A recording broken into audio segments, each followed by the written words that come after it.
timeline and heartbeat is a great way to highlight important information and provide you with a snapshot of what's going on around particular records such as a client or a prospect.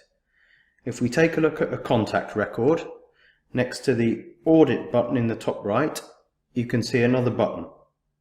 Click on this to open up your timeline. You can see two separate components here. At the top is Heartbeat, which contains a couple of key pieces of information relating to the contact. If you want to hide this, simply click on the minus icon.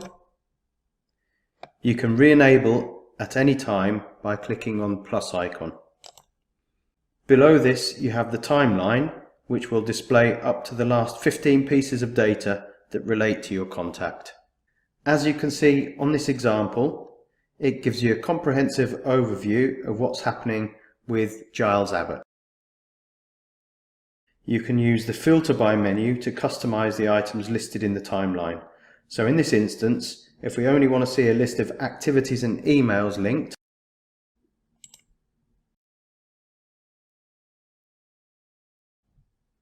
select the relevant options and apply filter to only display the specified entries.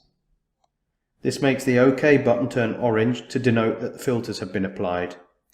These filters are sticky, so they'll be applied to your timeline in that module until you choose to change them. Click on the icon next to the OK button to restore the default settings. I'm going to show you a couple of tips and tricks relevant to activities on the timeline. These will work for emails as well. Hovering over the icon on the left-hand side will display some notes relating to that entry. Clicking on the icon itself opens up that record as a pop-up, whereas clicking on the entry itself will open the record in the parent window. Finally, Overdue Tickets